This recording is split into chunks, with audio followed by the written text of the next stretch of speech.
that the next one to arrive claiming to be God is a fraud, it doesn't do much in terms of predictive programming. But with Masonic and Illuminist symbolism unconcealed, it has hidden in plain sight written all over it. As synchronicities go, the most puzzling involved the terrorist attack on 9/11. Now, statistically speaking, some of these have to be coincidences, but others violate the odds outright. Over and over again, 9/11 appeared in everything from movies to comic books. And what about the FBI's failed attempt in 1993 to bring down Tower 1? Why did none of the artists see that as the future? Why did they universally envision the top of the buildings being damaged rather than the bottom? Did they know the first attack would fail? Was it insider knowledge? Or was it something more? Surely the 9/11 inside job plan isn't as old as 1976. With symbols, the Illuminati piss on every tree they pass, so how could they conceal the plan for so long? And if they did conceal the plan for so long, why did they even bother bombing Tower 1 in 93 if they knew it would fail and the tower's eventual destruction involved damage to the top? In my opinion, these synchronicities stem from one of two sources.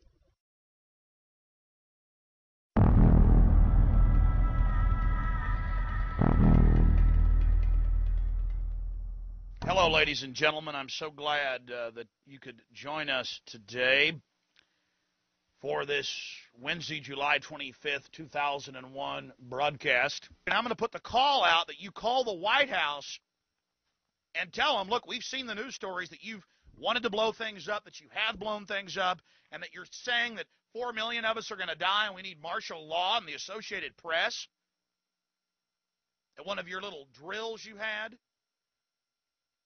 And that we're aware of who the terrorists are if you pull this. I want you to call these major newspapers. I want you to find out these statements were true by the White House about preparing for martial law. And I want you to let them know that if there is any terrorism, we know who to blame. The point is, if any terrorism comes, it's from this government. And if there was an outside threat like a bin Laden, who was a known CIA asset in the 80s, running the Mujahideen war, and whose family builds all the military bases over in Saudi Arabia right now, and sits on the board of Iridium Satellite. He's the boogeyman they need in this Orwellian phony system. I want the White House numbers up there now. A big part of this solution, after you research all the government terrorism and check out what I'm saying is true, call the White House and tell them, we know the government's planning terrorism. We know Oklahoma City and World Trade Center was terrorism. We know the Joint Chiefs of Staff wanted to blow up airliners, Baltimore Sun. If you do it, we're going to blame you because we know who's up to it. Or if you let some terrorist group do it, like the World Trade Center, we know who to blame. And you could save the planet. Now, Alex Jones didn't have insider knowledge in the classical sense. He was just reading the trends. But here's an example of real insider knowledge. What is Scenario 12D? We know it's a war game scenario, that it has to do with airline counterterrorism. Why is that important enough to kill for? Because it's no longer a game. But if some terrorist group wants to act out this scenario, why target you for assassination? Depends on who your terrorists are. The men who conceived of it in the first place. You're saying our government plans to commit a terrorist act against a domestic airline? There you go. Indicting the entire government as usual. It's a faction. A small faction. For what possible gain? The Cold War's over, John. But with no clear enemy to stockpile against, the arms market's flat. But bring down a fully loaded 727 into the middle of New York City, and you'll find a dozen tin pot dictators all over the world just clamoring to take responsibility and begging to be smart-bombed. I can't believe it. This is about increasing arms sales. Mm-hmm. This is Birdcage Liner. Wild-eyed crap right up there with Elvis as an alien and two-headed babies. You obviously read it. Don't be so damn naive. You're absolutely sure that this is the targeted flight? This flight was chosen primarily for its visibility. It's scheduled to pass over Manhattan on its way to Boston. You said they intend to bring us down in the middle of New York City? Byers, your flight's going to make an unscheduled stop in exactly 22 minutes. The corner of Liberty and Washington, Lower Manhattan. The World Trade Center.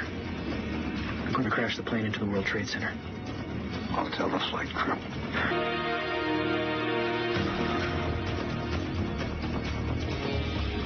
All right, try cutting electrical power. We've thought of that. We've thought of everything. New York Center, this is Atlantic National Flight 265 Heavy. We are declaring an emergency. We have 110 souls on board, 16,000 pounds of fuel.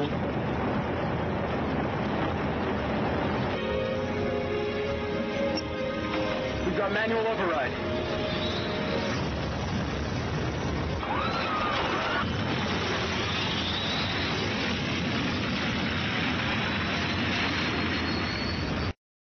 The Lone Gunman ran in 2001. That's right. 2000. It was a mid-season replacement, so we. Oh yeah, right. 2001. We shot in 2000. January 2001. We started airing. When did you shoot the episode with the government secretly hijacking a jet by remote control to fly to the World Trade Center? Yeah, that we shot in March of 2000. On the morning of September 11th, 2001, you see a plot from the TV show you were in, to some extent, coming through. Tell us in a nutshell what happened in that episode. There is a government plot where they take a computer and basically override all the pilot's control systems, and by remote control are going to fly it into the World Trade Center in the series to start a worldwide war on terror. On terrorists. So what do you think it is, or any ideas or feelings or thoughts on that? You know, what is it? Is it an inside track, a conspiracy with the writers of the Lone Gunman? Or is it that they were tuned into the news? And, I mean, Tom Clancy wrote it in his book, too, right? The interesting thing that I had heard, that this goes back before even Lionel Chetwin, that Chris Carter was at a cocktail party. And he felt very out of place, and apparently he was in a tuxedo way in the corner. And the psychic came over to him and said, whatever you're working on is going to make you a ton of money. And that was just before he did the X-Files. Well, that psychic I talked to, I go, what were you doing at the Hollywood party? She goes, I was hired by the CIA to go to parties and then just go home and email what I talked about at people. So the CIA has been tracking Hollywood parties since the 80s in order to determine, because, you know, Hollywood films they set the agenda. They set a foreign policy, sort of. I mean, it's a projection. It's America's dominance. They admit a lot of it's Hollywood. Right. And so they want to make sure that all the producers and the writers, that nobody's thinking anything so radical or doing a movie that will completely undermine their foreign policy plans. And that they do that through sending women to parties and having them email. It's the weirdest thing. It's kind of creepy. Everybody I tell in Hollywood, all my actor friends, are kind of freaked out about it. This is Steve Jackson's card game, Illuminati, the game of conspiracy. From beginning to end, this deck reeks of insider info. The final goal of the game is, yep, you guessed it, none other than world domination, naturally. The sheer outlandishness of some of the cards desensitizes those outside of the know, but a deeper look reveals that there's not a single card in the deck that hasn't happened, isn't happening, or won't happen. Most of the cards depict a sinister brand of humor mixed in with knowledge of a deep insider. But we can't rule out the paranormal in this case. Steve Jackson, the game's creator, dabbles in magic.